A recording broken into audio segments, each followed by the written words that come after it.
At exactly 0320 on January 22, 2026, in the narrowest choke point of the Strait of Hormuz, the ocean floor vibrated with a sound almost indistinguishable from the background currents. A hydraulic hiss, the mechanical exhale of a Russian-designed pressure seal disengaging. Inside the rusted hull of the Tareq, 52 Iranian sailors held their breath. They believed they were the hunters. They had no idea that their movement had already been logged, analyzed, and targeted. The outer door of torpedo tube number 4 slid open, exposing the weapon to the black water. In the silence of the Gulf, the safety catch had just been removed. Inside the cramping command center, the Iranian captain believed he was about to alter the geopolitical landscape of the Middle East. He operated under the conviction that the chaotic acoustics of the busy strait made him invisible, a true black hole in the ocean. He was wrong. The history of this moment hadn't been decided in the torpedo room. It was written 5 days ago by intelligence analysts in Bahrain who tracked the submarine's departure from Bandar Abbas. They didn't just see a ship, they saw a heat signature on a satellite feed. They knew his patrol route, his payload, and his intent before the hull even touched deep water. To the crew, this felt like a historic ambush. To the Americans watching from digital screens, it was a scheduled appointment running exactly on time. The target looming on the sensors looked less like a ship and more like a floating city. The USS Dwight D. Eisenhower, 100,000 tons of American sovereign territory projected into the Persian Gulf. 90 combat aircraft capable of leveling a small nation. A crew of 5,000 souls living atop 2 nuclear reactors, a replacement cost exceeding $13 billion. To the Iranian captain peering through the periscope, it looked like the ultimate political statement, a symbol of arrogance ripe for destruction. To the Virginia-class attack submarine silently trailing him at 2,000 yards, the carrier was simply a high-value variable in a geometry equation that had already been solved. The distance between glory and suicide wasn't measured in miles, but in the capability gap between the two navies. Iran's submarine force didn't collapse in a single battle. It rotted from the inside out, eroding like iron left in the salt spray. Back in the early 1990s, Tehran purchased 3 Kilo-class submarines from Russia, the Tareq, the Noor, and the Yunus. At the time, paid for with oil wealth, they were formidable assets, dubbed black holes by NATO for their terrifying acoustic silence. But 30 years of crushing international sanctions have turned these apex predators into desperate scavengers. Today, 2 of those boats sit in the graveyards of Bandar Abbas, cannibalized, stripped for parts, their metal skeletons picked clean by a maintenance service that cannot import a single microchip. The Noor hasn't moved under its own power since 2019. The Yunus is missing its entire sonar processing array, sacrificed to keep its sister ship alive. Sailors in the Persian Gulf whisper a dark joke. Iran possesses 3 submarines, but only enough working valves for 1.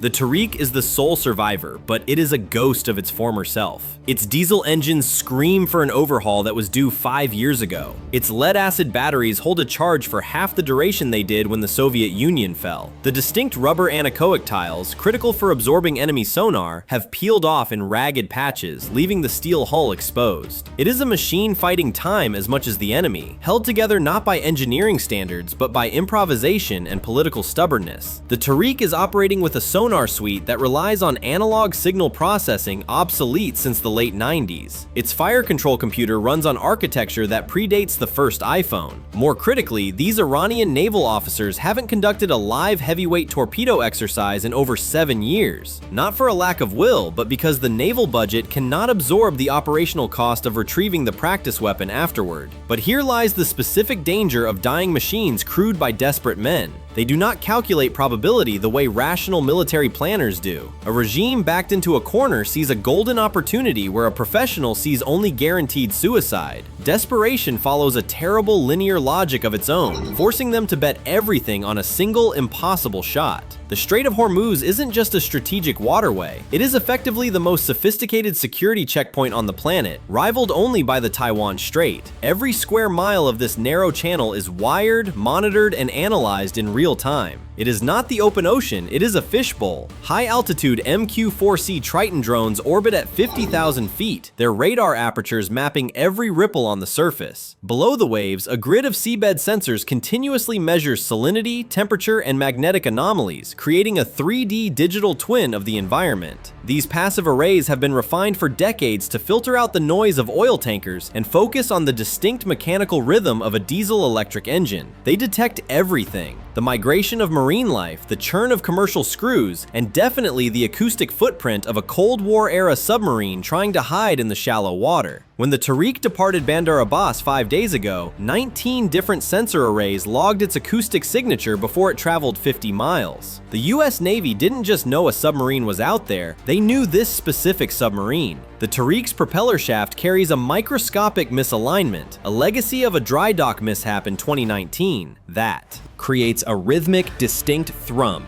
identifiable to any competent sonar technician. American intelligence knew the crew roster, the precise fuel load, and the captain's name. They knew his service history, his psychological profile, and the dates of his children's upcoming school exams. They knew the submarine's maximum underwater endurance down to the minute. They knew which battery cells were degrading and which valves had a tendency to leak under pressure. The Iranian crew believed they were phantoms, slipping through the chaos of the shipping lanes. In reality, they were performers on a brightly lit stage where every seat was occupied by American analysts taking notes. The torpedo tube flooding sequence concluded. Seawater rushed into the forward compartment to equalize pressure, creating a transient acoustic spike distinct from the biologic noise of the Gulf.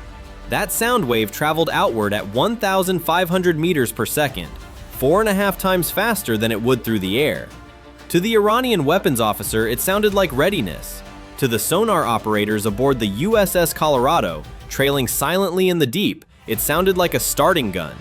The detection happened in under 4 seconds.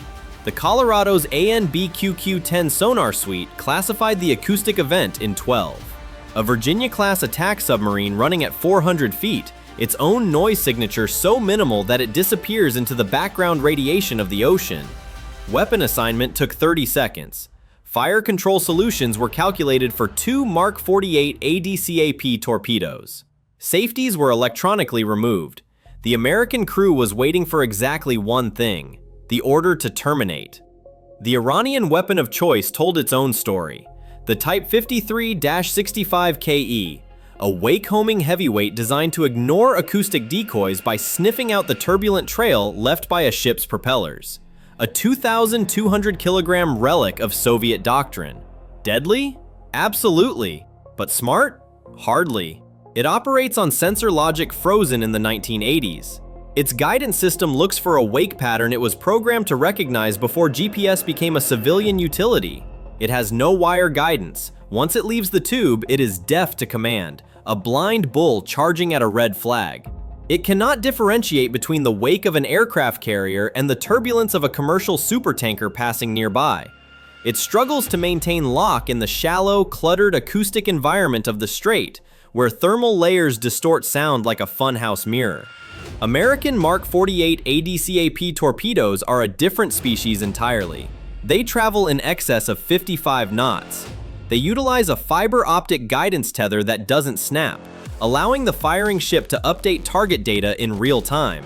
They operate with onboard processors that can map the ocean floor and distinguish a submarine hull from a rock formation. They don't just chase sound, they predict movement, using algorithms derived from decades of wargaming. They navigate the tricky thermal layers of the Gulf not as obstacles, but as tactical cover, sliding through temperature gradients like water slides. The Iranian torpedo is a sledgehammer. The American torpedo is a scalpel with a brain. The technological gap here isn't measured in fiscal years, it is measured in generations. But here is the sobering truth. A 200 kilogram high explosive warhead detonating under the keel of an aircraft carrier doesn't care about software versions or manufacturing dates. Obsolete does not mean harmless. Physics is brutally impartial. If that Soviet-era weapon connects, it will kill American sailors and cripple a strategic asset. The tragedy, however, is one-sided. The Tareq might successfully fire its weapon, but the crew will never know if it hit. They won't live long enough to see the splash. The USS Dwight D. Eisenhower doesn't travel alone. Its protection doesn't start at the visible horizon. It extends 500 miles in every direction, enforced by assets most people never see. Virginia-class submarines patrol ahead of the Carrier Strike Group, acting as acoustic tripwires that detect any submerged contact within 200 miles. Above them, MH-60R Seahawk helicopters hover, dipping active sonar transducers into the water, while P-8 Poseidon aircraft fly patterns overhead, dropping sonobuoy grids covering thousands of square miles. Each buoy transmits real-time acoustic data back to Fleet Command. Closer in, Arleigh Burke-class destroyers circle the formation. Their hull-mounted sonar actively pings, blasting the water with energy. Their towed arrays stream behind like electronic fishing lines, capable of detecting a snorkeling submarine at 40 miles. Capable of hearing a torpedo launch before the fish even clears the tube. The network allows operators sitting in air-conditioned combat information centers to watch the Tareq's every movement on high-resolution displays. They note course changes before the submarine's own navigator logs them. This is layered defense in its purest form, concentric rings of detection, each one redundant, each one feeding data to the next. The Iranian submarine would have to evade every single layer to reach weapons range. The odds of that happening with 1990s technology against 2026 surveillance are roughly equivalent to sneaking through an international airport using an invisibility cloak made of aluminum foil. The Iranian captain looked through his periscope and saw one target, the Eisenhower. What he couldn't see told the real story. 3 American submarines, 4 destroyers, dozens of aircraft, all watching, all waiting, all armed. The mathematics of modern naval warfare aren't complicated. You can't kill what you can't reach, and you can't reach what's watching you from 6 angles simultaneously. The moment of decision. The Iranian captain prepared to give the final command. The tube was flooded, the targeting solution locked on the carrier's thermal shadow. But the American response was immediate and totally unexpected. No torpedoes were fired, no depth charges were dropped. Instead, the USS Colorado did something far more devastating. It activated its ANB QQ-10 active sonar at point-blank range. One single ping. It hit the Tareq with the force of a physical blow. A 235 decibel wall of sound loud enough to vibrate the steel hull and rattle the teeth of every sailor on board. That single pulse transmitted more information than any diplomatic cable ever could. We see you. We have been tracking you for 5 days. We have weapons locked on your pressure hull. You are alive because we choose to let you live. The Iranian captain understood instantly. He hadn't ambushed the fleet. He had walked into a trap. In the panic of the moment, the firing sequence was triggered, a reflex rather than a tactic. The Type 53 torpedo ejected from the tube, its propellers biting into the water, but it entered a battle space that had been acoustically sanitized. The American sonar pulse hadn't just revealed the submarine, it had scattered the acoustic environment. The torpedo's seeker, overwhelmed by the energy in the water, couldn't distinguish the carrier's massive wake from the background reverberations bouncing off the seabed. The weapon initiated a desperate search pattern, circling aimlessly in the dark current. It hunted for a ghost. For 11 minutes, it chased thermal shadows and phantom echoes until its fuel was exhausted. The propeller slowed, then stopped. Gravity took over. A multi-million-dollar lethal asset tipped forward and began a silent, ungraceful descent into the silt, burying itself alongside centuries of forgotten shipwrecks. The Tareq initiated an emergency surface. High-pressure air blasted into the ballast tanks and the black hole breached the surface of the strait, rolling unsteadily in the waves. 52 Iranian sailors climbed up the ladder to the conning tower, gasping for fresh air, expecting to see the guns of an American destroyer trained on them. They saw nothing. No ships, no aircraft. Just the indifferent horizon of the Persian Gulf and the orange glow of a gas flare in the distance. It was a specific kind of psychological violence. To be spared not because you fought well, but because you were deemed irrelevant. They stood on the deck of their warship, surrounded by the silence of the ocean, carrying the heavy, suffocating knowledge that they had been watched the entire time. The cost analysis writes itself. Iran expended one heavyweight Type 53 torpedo. Estimated retail value, $2 million. Operational deployment cost, including fuel, crew supplies, and maintenance wear, roughly $4.5 million. The political cost? Immeasurable. The world's press would never report this failure, but every naval intelligence agency from Moscow to Beijing would analyze it. America expended one sonar ping. Approximate cost in electricity generated by the nuclear reactor? About 47 cents.